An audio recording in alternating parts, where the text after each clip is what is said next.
Alright, hey guys, it's Sasha. Welcome back to Reading with Toby. Today I am so excited to bring you the mid-year book freakout tag. Now, I have not read that many books this year.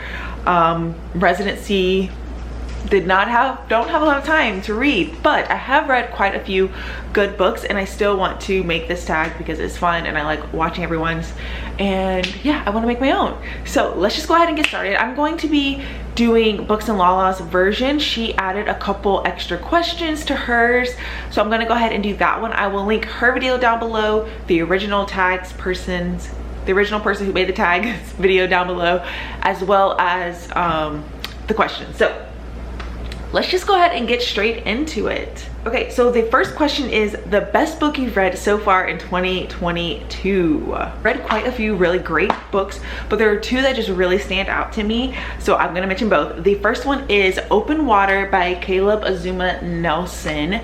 This book completely caught me by surprise, blew my mind. The writing is absolutely incredible. This is like my most tabbed book ever. Every single line here was just incredible. So this book, you are following these two Black British people as they fall in love, and you're in the head of the male character. He's written in second person and you're just following him throughout his life, falling in love with this girl. It's a lot about Black body, art, trauma. It is just absolutely incredible, and I highly recommend everyone read this book. It's a short little book, but it truly blew my mind. He is coming out with a new book. He posted on his Instagram that he just submitted his manuscript, so I will be picking up everything he writes now. Like, this was incredible. So this is the first one. The other one that's definitely a favorite is The Secret History by Donna Tartt. I finally got around to reading this book. This is another one where the writing was absolutely incredible. You see, I also have a lot of tabs here. Even though this book is really big, like, this is a long book. I was engaged, absolutely love it. The characters are all very intriguing. I think a lot of people know what this is about. It's a dark academia following this group of friends after they decide to murder one of their friends, and the aftermath, and it was just so great. And Henry, this is definitely a villain origin story for Henry, just saying. Okay, next question is the best sequel you've read so far in 2022. Okay, so I actually have read, well, I'm almost done with one sequel, and I have read another sequel. Let me get it. Okay, so the first sequel that I actually did complete was Down Among the Sticks and Bones by Shauna Maguire. This is the sequel.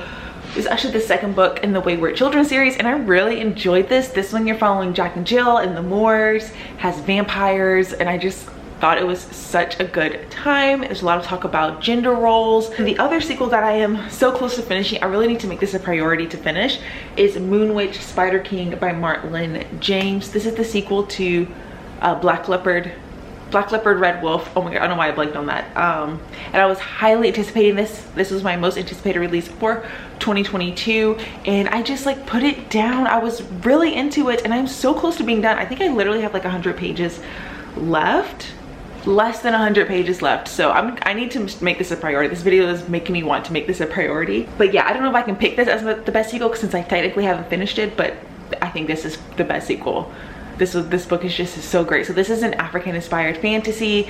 The first book, you're following Tracker. This book, you're following the Moon Witch. It's just epic and violent and incredible, and Marlon James is an absolute genius. Yes. Next question is your favorite reread. I have not reread any books this year, right? Let me just make sure. No, have not reread any books this year. Next question is the genre you've been loving / reading the most. So I think that, of course, none of you guys will be surprised, will be horror. And it looks like I've also been reading literary fiction. I think horror has been the main genre. Of course, that is like my newfound love. In fact, I am in the process of setting up my horror shelf, which there'll be a whole video on it. I just put these here to make it look cute for the video. But I'm gonna make this shelf my horror shelf / TBR shelf. Yeah, I've just been loving my horror this year, especially when it's like a good, amazing horror. Like, for example, this book I just finished, You've Lost a Lot of Blood by Eric LaRocca. Wow. I don't see it ending anytime soon because I'm like finding what I like in particular for horror, and like I love it. When I find the horror that I like, I absolutely love it. So a new release you haven't read yet but want to. Okay, I have two that I was highly anticipating. They're both here. Let me just grab them. Two that I was highly anticipating besides Moon Witch Spider King, but these two I haven't read yet. That is Devil House by John Darnielle. This book came out in January and I was highly anticipating it. It's obviously a horror haunted house story, and it just sounds like it has a little bit more social commentary. It's about art, and it just sounds like something I'm absolutely going to love. Toby's looking really creepy there in the corner. Toby, what are you doing? Yes, this is one that I'm definitely highly anticipating, and I'm planning on reading this for Summerween starting on Friday, so can't wait to read that. And then the other one that I have been highly anticipating that was released in June, I believe May or June, was Ordinary Monsters by J.M. Miro. This book is beautiful. It is a thick book, but I was highly anticipating it because I literally just saw Kids with Powers. That's it. That's all I needed to know. That's all I need to know, and I'm down to read it. But this one does take place in like the Victorian era, and I think this man is like hunting down these kids with powers. I don't know. I'm very excited. I don't know when I'm gonna get to it. Hopefully soon. This just seems like a really great like fall read, so maybe then. But yeah, this is another one that I really need to read. Toby, can you stop being creepy? You just gonna lay there? Okay, the next question is the most anticipated release for the second half of the year. I know there's a book, another haunted house story coming out next week actually. I always forget the name. Like the cover, I'll put it here. The cover is incredible. Oh, Just Like Home by Sarah Gailey. I don't know what it's about. I just haunted house horror vibes. I really want to read this, highly anticipating this book. Let me see what else I have on here. Oh, Africa Risen. This cover is also incredible. Look at this cover. An anthology of 32 original stories showcasing the breadth of fantasy and sci-fi from Africa and the African diaspora. So that looks great. I need to go pre-order this. This comes out in November. That cover, amazing. My biggest disappointment. I feel like there isn't a book that just like definitely disappointed me. There was a book that I was super excited for and it didn't quite live up to what I wanted, but it wasn't necessarily disappointing because I didn't really have like super high expectations. Let me find it. So that is this one here, Tell Me I'm Worthless by Alison Rumfitt. I vlogged my whole reading experience with this one, so I will link that down below. But I was excited for this because it is a haunted house story, but you're following a trans woman, and I was really curious about it. But this was just like, it was good and definitely horror. Sometimes a little bit too, some of the scenes were a little too intense for me actually. But this one, the author wrote this during quarantine, and you can tell that she was very much like in the headspace of thinking about all these political things that were happening in the UK at the time, about quarantine, the Black Lives Matter protests, just like all of these things that she was thinking about. And some of it came across as just like essays and her just like telling her opinion to you instead of really being about the plot. So that was a little like for me, but like I enjoyed the characters and like I enjoyed the haunted house scenes, even though some of it was a little intense. I just did not like the essays of her opinion. Actually, I love social commentary in my horror, but I need it to be a little bit more subtle and not just straightforward like here's an essay of what I think about this topic. So yes. Okay, next one is my favorite new author, debut or new to you. Okay, definitely, I've already mentioned some of them. Definitely Eric LaRocca. He's definitely one of my new favorite authors. I'm going to buy everything he comes out with, especially because he writes like shorter books. But yes, I loved this. The writing was incredible. I already mentioned Caleb Azuma Nelson's definitely one of my favorite authors. This was incredible. Again, we'll be reading everything this author comes out with. Oh wait, did I miss one? Oh, biggest surprise. I missed a question. So there's biggest surprise. And honestly, I think my biggest surprise was Open Water, just because I didn't really know what I was getting myself into. I really just picked it up on a whim. I was like, I just went like a short little book, just kind of picked it up, and this book truly blew my mind. I was not expecting it to be so haunting and beautiful and sad and just incredible. Just incredible. My newest favorite character, do I even have a favorite? Oh, you know what, now that I'm looking at this, okay, yeah, I got some favorite characters. Okay, this stack, I loved Henry and I hated Henry, so there's that. And then I also loved where's this, I loved Jack and Jill from this little book here. And then of course, I love Tracker, but that doesn't really count because you guys already knew that. A book that made you cry. Okay, let me go get it. So this book didn't necessarily make me like cry with like tears running down my eyes, but it definitely like teared up, and I felt very down finishing this book. Then that is Reprieve by James Hahn Matson. This is another book that I absolutely loved. This is a social horror. It's definitely more of a literary horror book than like straight up horror.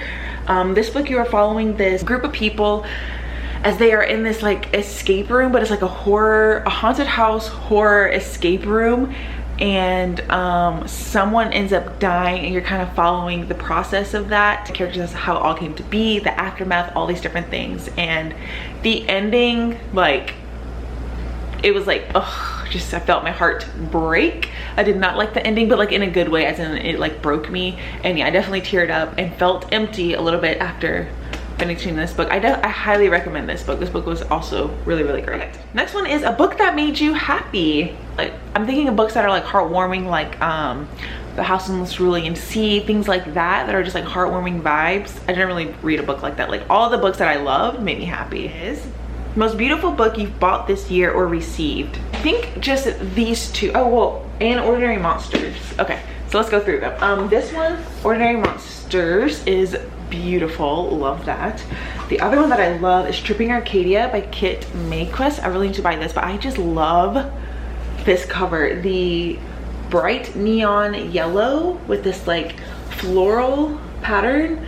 I love it with the girl. I don't know, I just think it is so beautiful. I can't wait to read this. And then another book that is just absolutely stunning is Slewfoot by Brom. Like, this cover is creepy. It is a weird size. I don't know if you can tell, so it compares to like a regular book. And then the inside has creepy, did I look at the hardcover? Okay, the hardcover is just black. But then the inside has these amazing illustrations. I'm just gonna show you one. So this book is also absolutely beautiful, and I really, really need to read this. Like, you can see I have it on display because it is so stunning. What books do you need to read by the end of the year? Okay, well, I better finish this book way before the end of the year, but this book for sure. I really, really, really want to read one of my chunky horror books. I need to do it. I need to stop being so intimidated by it. So I have It I could read. I have the Book of Accidents, Plain Bad Heroine, House of Leaves. Like, I have some options, but that's like one of my goals. Is I really want to read one of my chunky horror books this year. Like, just one. Like, I can do that. Just one book, Asha.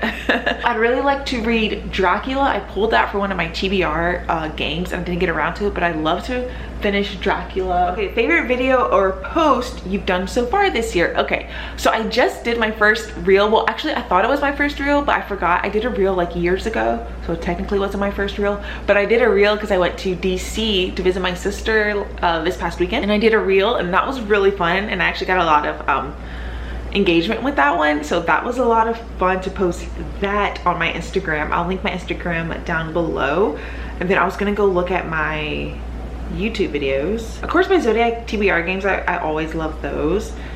Oh, my bookshelf tour, that was fun. I liked my Spring Fling-a-Wing vlog where I read, that's the one where I actually read that Tell Me I'm Worthless one, but I don't know, I really like that vlog. Last question is my favorite book community members. Okay, so of course my all-time favorite forever and always is Kayla from Books and Lala. She is the one that I watch every single video no matter what.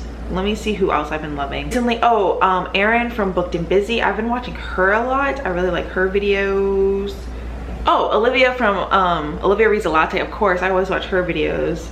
Simon from Savage Reads. He's one of my favorites. He's a UK booktuber. Oh, and Jack Edwards, of course. He's great. Yeah, I think those are like my favorites. Those are the people that I watch consistently. So that is the end. My battery's flashing at me. That is the end of this mid-year book freakout tag. I hope you all enjoyed it. Let me know your thoughts down below, what you think about the books I read. Is there any books that I absolutely need to get to before the end of the year? Let me know, and I will catch you guys in my next one. Bye.